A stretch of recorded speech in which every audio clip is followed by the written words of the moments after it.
Eins, zwei und drei. Good afternoon, ladies and gentlemen, and welcome to a part of Germany that you have never ever heard of. This is what's known as the Hochsauerland Kreis. I have no idea how you would translate that into English, but you don't want to know that either. We are 2 and a bit hours away from home, and we are visiting for the first time ever a real organ builder. A real organ builder, what does that mean? Yes, someone who actually builds organs. And I don't mean someone who puts Hauptwerk consoles together. I mean someone who actually builds real organs out of real pipes, as you can see on the door there. Have you filmed the pipes? Have you shown us the pipes? You have shown us the pipes, okay. And yeah, it's very, very exciting. So, welcome. Wait till this guy drives past. Welcome to Orgelbau Oppel. That's O-P-P-E-L, Orgelbau Oppel, here in Schmallenberg. Ever heard of Schmallenberg? I hadn't either until today. Ladies and gentlemen, may I present to you the wonderful world of Orgelbau Oppel, as that's Organ Builders Oppel. Let's say Orgelbau, I'll keep the German word, okay? So, this is only 80% of the team at Orgelbau Oppel. Someone's missing, but we'll get to that in a second. Let me present to you, ladies first, Lisa Oppel. And Lisa is the daughter of Stephan Oppel, who is the boss here. So that's Familie Oppel, as you would say in Germany. That's the family Oppel. There they are. Now, they can't do everything by themselves, so they need some help. And they have enlisted the help of Kevin, who is a studied organ builder. He is a professional organ builder. He spent the time, he did the training, he did the work, and he now works here for Stephan. And he loves it here, he told me. He really loves it here. You see, he loves it. He loves it here. And on the end, we have Michael. And Michael is the professional joiner, a specialist in organ joinery, but Michael is the official joiner here. He does all the wooden stuff, which is pretty important if you're going to work with organs these days. So, I said 80%, who's missing? A young guy with a very nice Italian name, Daniele. Daniele is missing. He is sadly in hospital at the moment. He is not well and had to go to hospital. So, all the best to Daniele. I know Daniele, I've met him once before. So hi Danny, hope you get well very soon. And not only Daniela is missing, but his dog Rocky is missing as well. We were actually looking forward to meeting Rocky today, but sadly we don't get to see Rocky. Maybe next time. So here we are on the inside, and we are in room number 1, which I have just been informed is called the bench room. As you can see, there are lots of bench. I shouldn't look away from the camera, by the way. My microphone is now disconnected because we're going to be talking to everyone here, and passing microphones around is far too complicated. So there will be some background noise from machines doing their thing as well. So anyway, this is the bench room, room number 1, and as you can see on various benches around the room, lots of different pipes. Organ pipes. Now these pipes were not made by Stephan and the company, these pipes were acquired by Stephan and the company, and they are currently being restored and revoiced, and they are going to be used for some future organ projects. So here in front of us we have a few pipes, over there we have a few more pipes, up against the wall we have some rather interesting pipes which you will be seeing and hearing a lot on the channel in the future. And in there, behind Michael and Kevin, you will see some more pipes. Now, Hinton, in the back corner of the room, speak English, Fraser, in the back corner of the room, you will see a sort of a contraption with some pipes standing in rows as they would in a proper organ. And we're going to have a look at that in a minute as well. Today, interestingly enough, is the 12th of May in the year 2021. And while I was asking Stephan about the history of the company, we just worked out that we're here today almost exactly 20 years after he founded the company. The company was founded in, Stephan? In 21 June, yes, 1st of June. The 1st of June 2001, yeah? Yeah. Exactly 20 years ago. Yeah. Okay, so you are an organ builder, a professional organ builder. Yeah, correct. And you decided to start your own organ building company 20 years ago, but did you have something in the past? Did you work with other companies in the past? Yes, I studied and worked at other companies and see good things which were very interesting for myself, and some other things I was not so interested in. And after that, I thought, oh, I can put it together. That what I'm interested in, what is good for me, for my feeling, Yeah. and the other I wanted to forget. Forget the bad Yeah. things, keep the Yeah. good things. That sounds really wonderful. So, to be an organ builder in Germany, you actually have to study to be an organ builder. That's Yeah. correct, yeah? Yeah. And not only you have studied to be an organ builder, but you talked your daughter into learning to be an organ builder. Lisa, can you tell us about that? Yes, my dad taught me how to be an organ builder. Okay. But I had to visit a school as well, Yeah. which is in the south of Germany, near Stuttgart.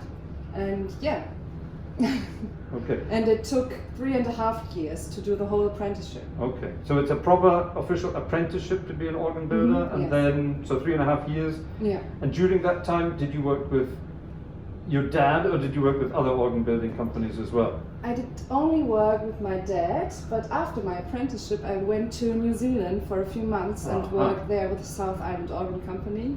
Cool. Okay, so you learned lots of different things in an international environment. Yes, Then, and I would love to do some more. yeah? Yeah. Okay, so where would you want to go next? Oh, I don't know. I would love to go to the UK. Yeah? Hmm. Okay. Any particular organ builders in the UK you Not would like to yet. work with? Not yet. yet. No, I'm asking because maybe some UK organ builders are interested in having a professional German organ builder to come and join them, and maybe a little sort of exchange of information and exchange of experience, as it were. Okay, so here we have 2 generations of Orgelbau Oppel. What about the next generation? Oh, we don't know yet. I think that's a surprise. I'm not involved in this problem. Not involved in that program, okay. One question that I always wanted to ask an organ builder, I never really had the chance, is in this day and age, especially with things like corona pandemics around and so on, how safe is the future being an organ builder? How do you see the future of organ building? I think the future of organ building is safe. Some matters in organ building are changing, of course. In earlier years, we built more new organs. Now we are more restoring organs or transferring organs from one place to the other, Okay. and so on. Yeah. Okay, so that means I'm guessing churches or maybe councils or people who would in the past have maybe installed an organ in a public building or something. They don't quite have the financial means they would have had in the past to have a new organ specially built. Yeah, so it's a tailor-made instrument. That's a very expensive undertaking. So finding an unused organ from an older building and having it transferred or restored and transferred is I'm guessing a much more financially acceptable way of doing things. Yeah. Does that cost less than a new organ, a completely new organ? I think it's a bit cheaper for a church or a congregation, and they've got the chance to do something they couldn't have done with a new organ. They could have some more pipe work, for example. Okay. I think, yes, it is a bit cheaper, yeah. Okay. But if you take an organ from an old unused building and put it in a new building, then you can't just move it from A to B. You have to do quite a lot of work as well. Yes, Yeah. I think you have to work on the mechanics, for example, Yeah. and on the voicing especially, yeah. Okay. Now I think voicing is a speciality of Orgelbau Oppel. Is that correct? I think it's a specialty of my dad. Ah, okay. So over to Stephan then. So, what is voicing? When I have a pipe sounds the way a pipe sounds. Yes? No? Can you change the way a pipe sounds? We can change the pipe sounds. Should it sound a little bit louder or not so loud? More like a string or more like a flute, for example. Yeah. So you can take old pipes and you can make them sound completely different to the original design. Yeah. In a wide range, yes. Oh, okay. So and this is a speciality of yours. We do it. We like to do it. Okay. Yeah. Yeah. Okay. And how do you learn to voice pipes? Is it just experience, or is there a special technique you have to learn as well? We have to learn some techniques, basics. Okay.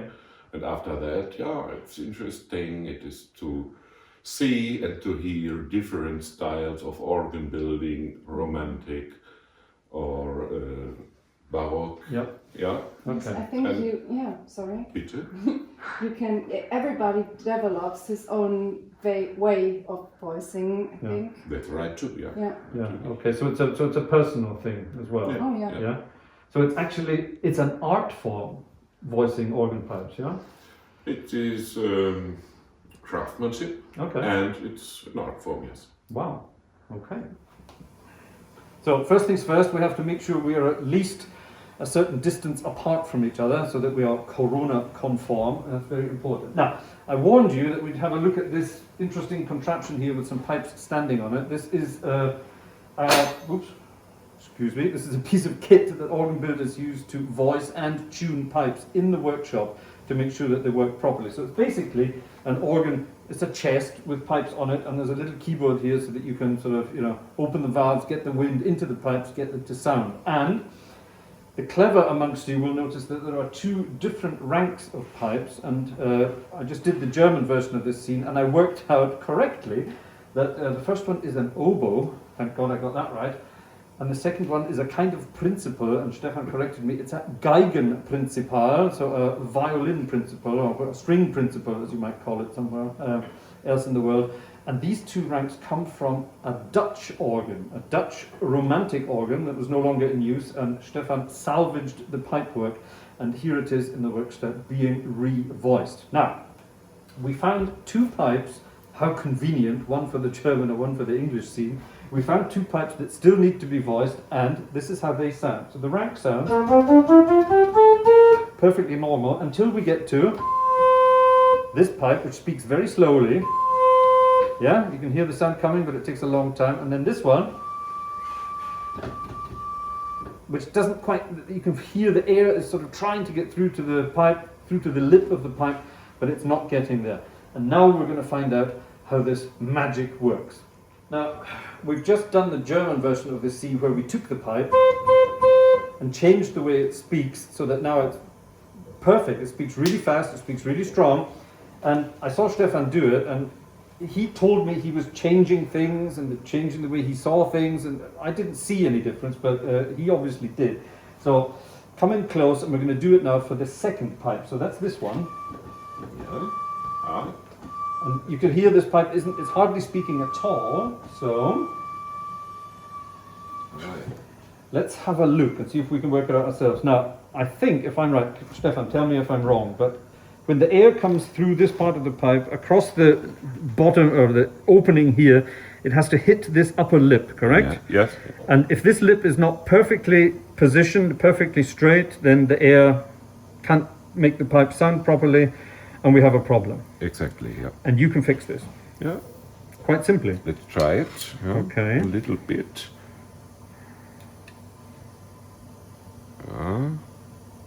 Carefully. Okay. So what are you doing? You're trying to make this lip nice and straight again? Yes, Or? and straight and a little bit more outside. Okay. So pulling it more to the front? Yeah. Okay. And now we can try it, yeah? Okay. It sounds simple, but I don't know. Let's find out. So, but now we can hear the pipe and it's proper note. We can hear the proper note, but you can hear it still quite slow. Yeah. Yeah. The air and then the sound. Yeah. Yeah. I hope that's coming through in the camera. Okay. So we need to do more. Yeah. A little bit more. Okay. This is pipe intonation live on YouTube. Never before seen. All our secrets, no. Oh, Open, yeah? Are these secrets? Yeah, all Are they secrets. secrets? Okay, I can blur this bit out if you want, so you don't see it. Okay, so now? Yeah. Ah, Better, yeah? wow. So those were the two pipes from before. Perfect. That's that easy. Nice, yeah. It looks easy, but I'm guessing it's not easy. Now, something I want to mention. A lot of people are going to write comments below about this. Stephan took the pipe in his hands, no gloves, no protection, and worked with the pipe in his hands.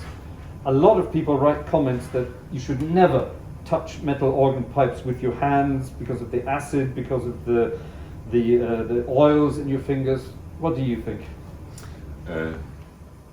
These are old pipes, not new, and we have no direct contact with the metal because there is an oxidation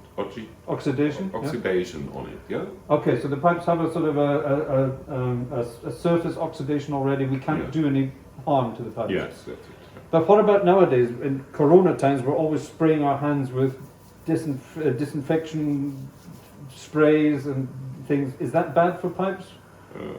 It's alcohol, basically. It's alcohol. It can delay the oxygen. The oxidation, can clean it, yeah. Okay. But I think it will not be too bad. So it's not going to be a problem. So to all those people out there who say you shouldn't touch pipes with your bare hands, you say, as long as it's not a brand new pipe, it doesn't matter. It's no problem. Yeah. It's no problem. The official answer from an official organ builder.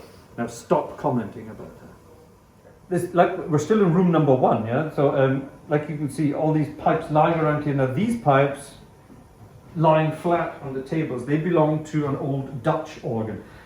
Stephan just voiced 2 of the pipes from that Dutch organ. Now these pipes, as far as I know, don't actually belong to a new organ yet. Is that correct? That's correct. These pipes are free. In this moment. Yeah. Okay, so if someone wants additions to an organ or they want to build their own organ, these pipes are available, correct? Yeah, but I hope not long. Okay, so they're coming soon. Now, up against the wall, there are quite a lot of pipes standing up against the wall there. Now they are some of the official pipework that's going to be used for the extended organ in Marienstadt Abbey. Remember, I told you about the Marienstadt project. This man, Stephan Oppel, is the organ builder responsible for the extensions to the Riga organ in Marienstadt, and some of the pipework is standing there. And as I understand it, these are original English pipes from an old English organ, correct? Yeah, from English organs or from British organs. From British organs. I'm not okay, sure yes, I should about say that. all of these stops. Yeah. Okay. But you don't know exactly where they came from, no? No, I don't know, because the organist himself was organizing all these pipes, and he can answer you all questions. Okay, so when we go back to Marienstadt and visit Brother Gregor will hopefully be able to tell us some more about the pipes themselves. We've moved over to the assembly room, as I've just found out its name, and here is where things get assembled. For example, consoles. Now, this is a brand new console for an existing organ, and Stephan was commissioned just to build the new console. And well, as you can see, there's something rather different about this console to any normal console that we've seen before. But switches like this, we've seen these before. Remember the organ in Bonn, where I occasionally play concerts, or I've presented on the channel before. It's the same basic principle of sort of electronics behind this, which is rather exciting. But there's something rather clever in the way this console has been put together. Now, I'm going to ask Kevin here if he can sort of tell us a little bit about the console, and Lisa's here as well to tell us about some of the electronic stuff going on in the background. So, Kevin, why does this organ suddenly have a piano keyboard here? This is an 88-key piano keyboard. What's that doing on an organ console? Yes, this console is built for the main organ.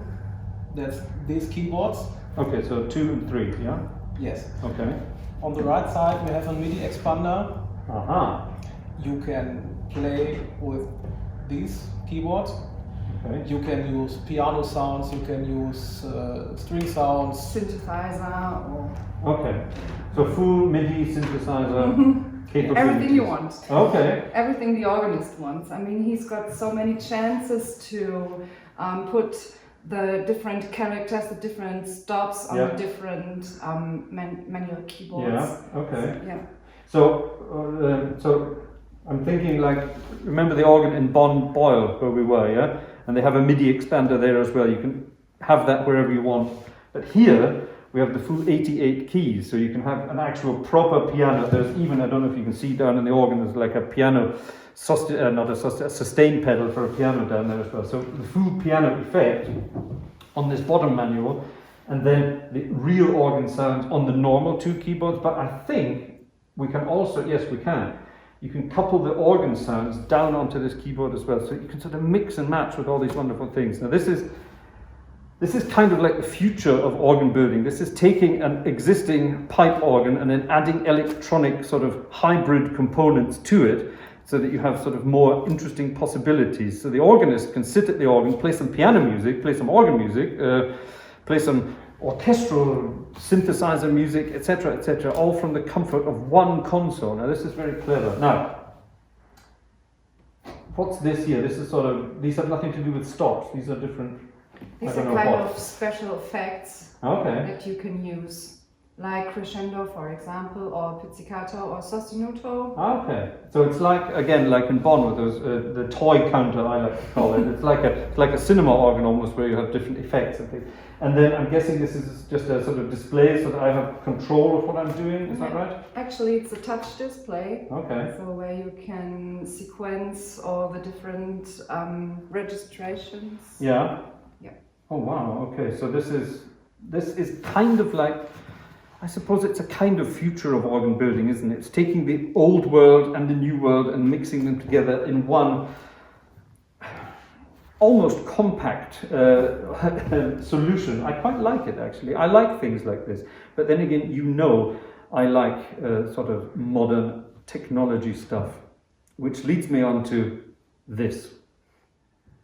This, I think, is my organ. A couple of weeks ago, I gave all these bits and pieces that I had, I gave them to Stephan, because Stephan had very kindly offered to help put it all together and make it look nice.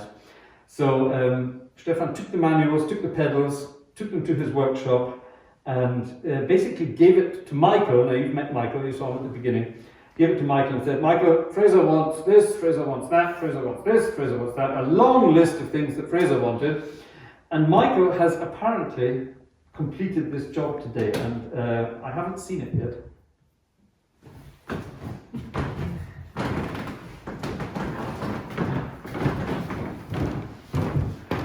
Stephan, tell me about my organ. Isn't it beautiful? Yeah, great. I love it. You love it. I love it. What can I say? Black is beautiful. Black is beautiful. Isn't it amazing? Yes. This, ladies and gentlemen, is the finished product. In fact, no, it's not quite the finished product. One thing is missing. The music desk. One thing is missing. Is the angle right? Yes, perfect. Look at that. The music desk. Black is beautiful. Isn't that wonderful? So when this was put out to tender, when I spoke to Stephan about this, Stephan said, yeah, we can do that for you, not a problem at all. And they've finished it in this beautiful black. It's been stained black, yeah? So this was the only wish my wife had. She said it has to be black. Black and white, it has to be. So it's been done. You saw some pictures in some community posts recently where you saw it in its original wood color. It's original European beech, or red beech you can call it as well, but it's been stained black. Now a big surprise for me is that the pedal board has, not only do we have the swell pedals and the toe pistons arrived while we were here today, which was rather exciting, but also Stephan and the team actually painted my pedal board black like I wanted. That wasn't part of the deal. You did it for me. Thank you. Yeah, gerne. No problem. Yeah, you have too much black paint? Or? Too much black paint and, of course, too much time. Too much time. Oh my God, this is it's a very rare occurrence, ladies and gentlemen, but Stephan and his team have actually made me speechless. I really am so excited to see this finished. And if you come closer, come in closer, please. Can you see this? They're well hidden. These are the pistons that took months to arrive. Remember the pistons? Black pistons on a black console. I wanted them to be invisible. And look at that, it's worked. It's perfect. It really is perfect.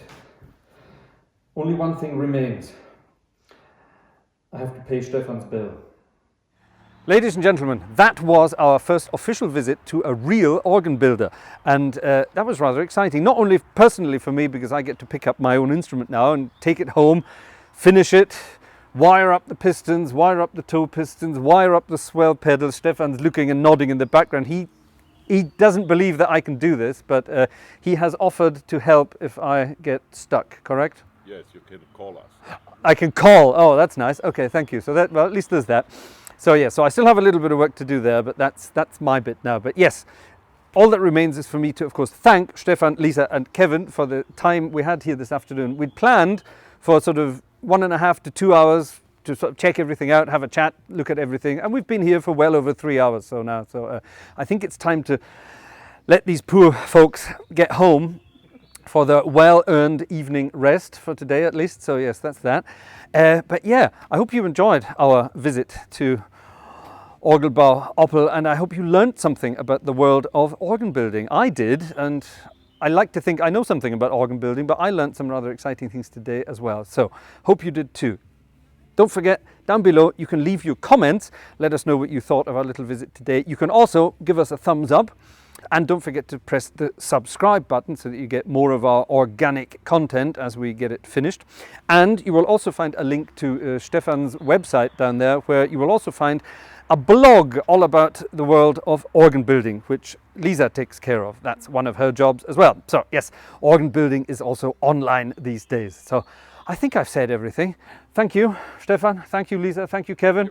Thank you, Michael, who is sadly, he's gone home now, but Michael couldn't be bothered hanging around until the end, so sorry there. But thanks, Michael, again. And once again, greetings to Daniela, who sadly couldn't be with us today. That's it. Hope you enjoyed watching. See you again next time. Bye-bye. Bye-bye. Bye-bye.